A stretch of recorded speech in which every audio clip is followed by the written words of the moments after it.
Change problem நிறைய இருந்துச்சு. ஆக்சுவலாக பார்த்தீங்கன்னா அது ஐடி காரிடர் அப்படின்றதுனால எல்லாரோட சேலரியுமே பேங்க் அக்கௌண்ட்டில் தான் கிரெடிட் ஆச்சு. ஸோ எல்லாருமே ₹100 கொடுத்தாங்க. ஐ டோன்ட் நோ சேஞ்ச் அப்படின்னும் போது நெக்ஸ்ட் டைம் வந்து பே பண்ணுங்க அப்படின்ற மாதிரி சொல்லுவேன். நான் உங்களை முழுசாக நம்புறேன், நான் எந்த அளவுக்கு உங்களை நம்புறனோ நீங்கள் அந்த அளவுக்கு உங்களை நம்புங்க அப்படின்னு சொல்லி அனுப்பி விட்டுருவேன். ஒரு 2 months 3 months கழிச்சு அவங்க ஆட்டோவில் வரும்போது ஈஸியாக என்னோட ஆட்டோ ஐடென்டிஃபை பண்ணிடுவாங்க. ஆனால் last time I pay for this money அப்படின்னு சொல்லி அவங்க கொடுக்கும்போது எப்படி ஃபீல் பண்ணீங்க அப்படின்னும் போது எல்லாருமே ஒரு 90% கஸ்டமர்ஸ் வந்து கில்ட்டி அப்படின்ற மாதிரி சொன்னாங்க. என்னோட ஃபோக்கஸில் not customers not guilty, God is guilty.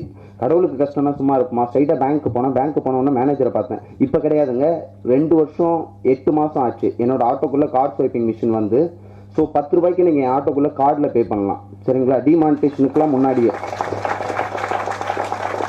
Narendra Modi டிஜிட்டலை பற்றி யோசிக்கிறதுக்கு முன்னாடியே நம்மளாம் டிஜிட்டல் ஆயிடுச்சு. இதுலேருந்தே தெரிஞ்சு எங்கள் தமிழன் எவ்வளோ பெரிய ஆளுன்னு சொல்லிட்டு. ஸோ மேனேஜர்கிட்ட போய் அப்ரோச் பண்ணும்போது எனக்கு ஸ்வைப்பிங் மிஷின் வேணும் அப்படின்னு சொன்னேன். என்ன ஷாப் வச்சுருங்க அப்படின்னாங்க. ஆட்டோ ஓட்டுறேன் அப்படின்னா. ஆட்டோ ஓட்டுறீங்களா அப்படின்னு அவங்களோட ஃபேஸ் ரியாக்ஷன் வந்து டோட்டலாக சேஞ்ச் ஆச்சு. ஆமாம் ஆட்டோ தான் ஓட்டுறேன்னு திமிரா கொஞ்சம் கர்வமாக சொல்லும் போது ஒரு 8 டாக்குமெண்ட் சப்மிட் பண்ண சொன்னாங்க. கம்பெனியோட registration, rental agreement, visiting card, logo, seal, sign seal, இந்த மாதிரி நிறைய டாக்குமெண்ட் சப்மிட் பண்ண சொன்னாங்க. ஒரு 2 weeks எல்லாத்தையும் கலெக்ட் பண்ணி சப்மிட் பண்ணேன். இன்னொரு 2 weeks வெரிஃபிகேஷனுக்கு அப்புறம் அந்த மிஷின் என் கைக்கு வந்துச்சு. கஸ்டமர் வந்து பே பண்ணாங்க. ₹100 கொடுத்தாங்க. I don't know change, you pay for the card அப்படின்னும் போது கார்டா ₹10 அப்படின்னு சொல்லி அவங்களோட ஃபேஸ் ரியாக்ஷன் சேஞ்ச் ஆச்சு. அவங்கள கன்வின்ஸ் பண்ணுறதுக்காக டிஜிட்டல் இந்தியா ஸ்மார்ட் இந்தியானது கார்பரேட்டோ ஷாப்பிங் மாலோ கிடையாது, பிளாட்ஃபார்ம் தான். இது சேஞ்ச் ஆனால் தான் எல்லாமே சேஞ்ச் ஆன மாதிரி. MTC bus, tea shop, fruit shopping எல்லாம் ஸ்வைப்பிங் டைப் இருக்கும். ரியலைஸ் பண்ணி பாருங்க. உங்களோட சேலரியே பேங்க் அக்கௌண்ட்டில் தான் கிரெடிட் ஆகுது.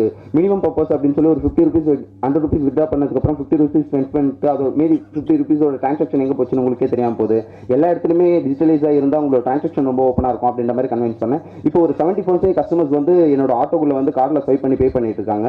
அது இல்லாமல் அடிஷனலாக நிறைய பேமெண்ட் மெத்தட் இது பண்ணிட்டு இருக்கேன். இதன் மூலியமா எனக்கு என்ன கிடைக்குது அப்படின்னு பார்த்தீங்கன்னா, லாஸ்ட் இயர்லேருந்து என்னோட ₹1800 வந்து இந்தியன் கவர்மெண்ட்டுக்கு நான் டேக்ஸ் பே பண்ணிட்டு இருக்கேன்.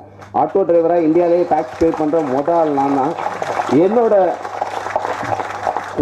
என்னோட லீகல் மணி கூட அருண் ஜேட்லி சார் பட்ஜெட்குள்ளே போகுது அப்படின்னும் போது I am really proud Indian. I am the tax